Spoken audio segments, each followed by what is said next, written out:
एक गधा और एक कुत्ते की कहानी।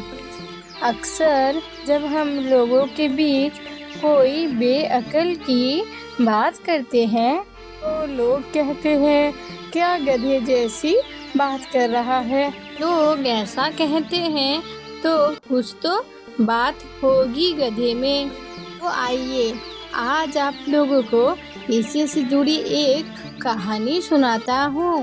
अल्लू धोबी ने अपने काम के लिए एक गधा और एक कुत्ता पाल रखा था। गधा धोबी के धोने वाले कपड़े तालाब में ले जाता था तथा धोकर फैलाए जाने वाले कपड़े का रखवाली करता। गधे की तो कपड़ा लाने और ले जाने के बाद ड्यूटी खत्म हो जाती, लेकिन कुत्ता बेचारा 24 घंटे ड्यूटी पर रहता। तालाब में फैलाए हुए कपड़ों की रखवाली, घर आने पर घर और घर के सामानों की रखवाली। इस बात को लेकर गधा हमेशा ही कुत्ते का मजाक उड़ाया करता था। तब बेचारा की बात का कोई जवाब नहीं दे पाता था।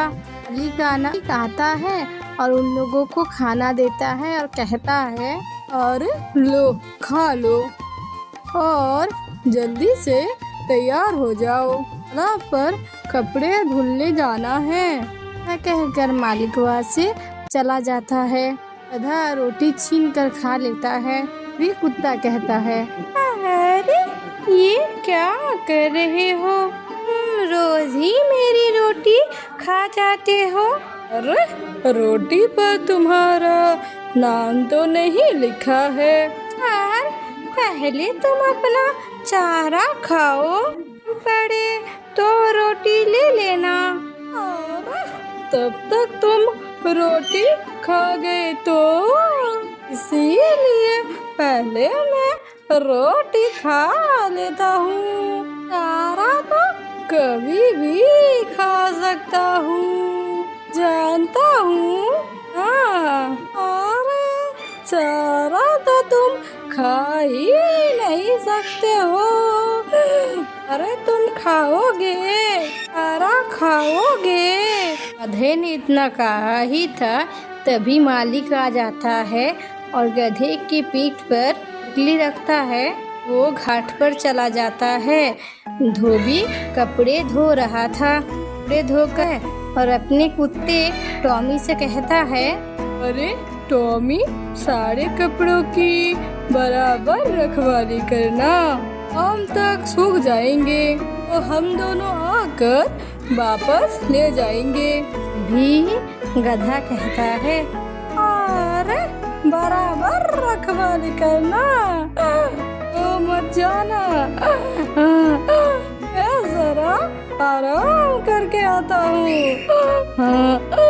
मालिक और गधा चला जाता है और कुत्ता मन ही मन कहता है, अरे ये तो मेरी रोटी खा जाता है, ऊपर से जब देखो तब मेरा मजाक उड़ाता रहता है। कुत्ता बेचारा गधे की आदत की वजह से काफी परेशान रहने लगा। एक तो वो उसकी रोटी खा जाता था, बेचारा कुत्ता वैसे ही भूखा रह जाता था। उस वक्त गधा तो कपड़े धुलाने के बाद धोबी के साथ उस पर गधा तो कपड़े धुलाकर धोबी के साथ आराम करने के लिए घर चला जाता था। कुत्ता बेचारा कपड़े की रखवाली करता हुआ भूखा भूखा किल से ही भोग पाता था। कई बार तालाब के किनारे पानी पीते आई गाय बकरी ही धुले हुए कपड़ों पर पैर ना रख दे, इसलिए उसके आते ही वो भौंकना शुरू कर देता था। कभी कभी दौड़कर उन्हें डराने के लिए उनकी तरफ भी भागता था कि वो भाग जाए। इसी चक्कर में कभी कभी उसे गाय भैंस का भी शिकार होना पड़ता था। शाम को मालिक और गधा आता है तो गधा कहता है, अरे सोए तो नहीं थे। गिनवा लो, पूरे है ना? ऐसे क्या देख रहे हो? अरे हाँ, एक बात तो बताना ही भूल गया। गोविंद काकी ने देसी घी के परोठे बनवाए थे। मजेदार थे। आज तुम भी होते, खैर हो कर भी क्या कर लेते। पुरानी कहावत है ना, देखो घी हजम नहीं होता।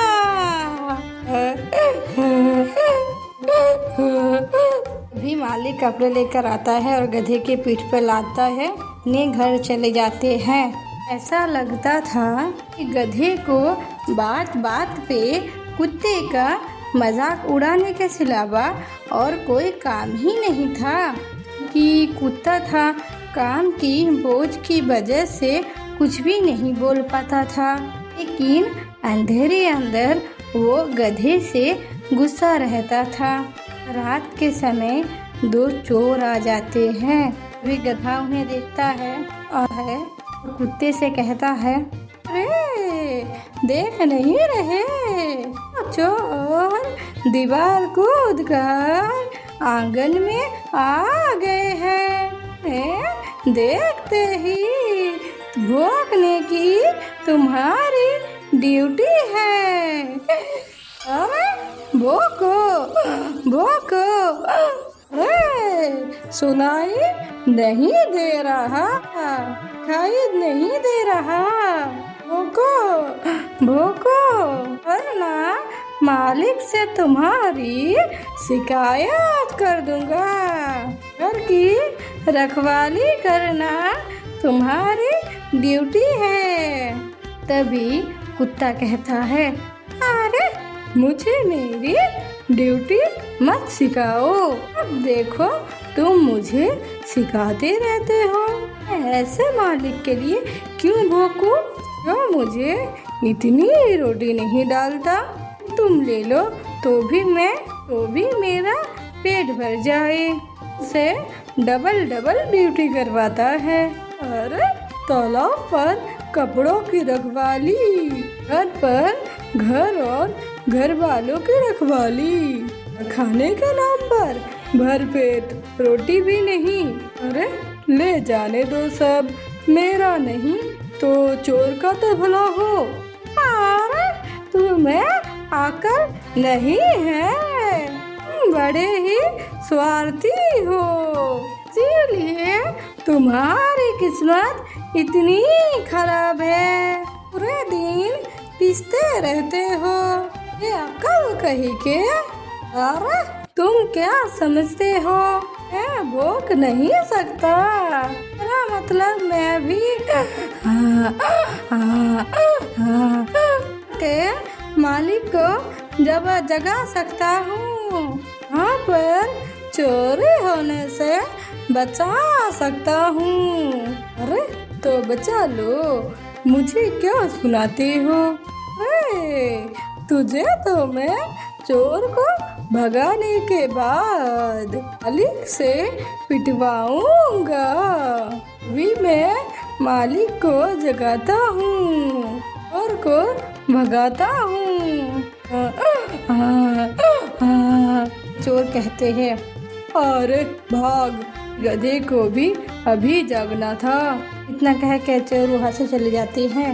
मालिक उठता है और मालिक कहता है, अरे इस गधे को भी अचानक पता नहीं क्या हो जाता है। इनमें तो दिन में, ये तो रात में भी चिल्ला रहा है, तो चैन से सोने ही नहीं देता। इसे ठीक करना पड़ेगा। मालिक डंडा लेकर जाकर गधे को कहता है, अरे क्या है बे, क्यों दिन भर चिल्लाता रहता है? अब पर कुत्ते को छोड़कर आने लगता हूँ, वो तब भी चिल्लाता है। वहाँ से जाने लगता हूँ, भी चिल्लाता है, पर भी चिल्लाता है।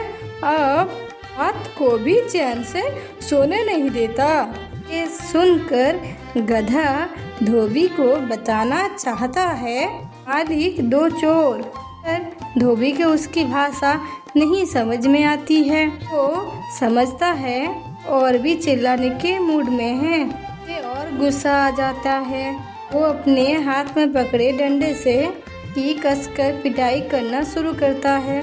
गधे को डंडे पड़ते उसे दर्द में चीखता देख को मजा आ जाता है। का आगे पीछे का सारा बदला पूरा हो जाता है। जबकि मार खाता हुआ गधा चिल्लाता है, अरे मालिक, मुझे छोड़ दो, मुझे छोड़ दो। और गधा जितने उसे छोड़ देने को कहता है, मालिक को उसकी ऊंची ऊंची सुनकर और गुस्सा आता है, उसे पीटता ही रह जाता है। ये देख कुत्ता भसता है। गधा कुत्ते से रिक्वेस्ट करता है, अरे तुम हंस रहे हो, मुझे बचाओ। अरे एक शर्त पर बचा सकता हूँ, उसके बाद तुम मेरा मजाक नहीं उड़ाओगे। अरे नहीं उड़ाऊंगा। मेरी रोटी नहीं खाओगे? अरे नहीं खाऊंगा। अरे वादा? अरे मेरी बुलत्ती से भी मजबूत वाला। अभी कुत्ता आता है। मालिक कहता है, अरे टॉमी बेटा, तुम्हारा इशारा समझ रहा हूँ मैं। कहते हो तो इसलिए इसे माफ़ कर देता हूँ। आइंदा से इसे कहना पूरे दिन में ज़रूरत के अलावा एक बार भी आवाज़ मत करना। ना कहकर मालिक वहाँ से चला जाता है। तभी गधा कहता है, कमाल है, मैंने तुम्हारी ड्यूटी की फिर भी मुझे सजा मिली। तुमने मेरी ड्यूटी नहीं की, तुम सचमुच ही गधा हो।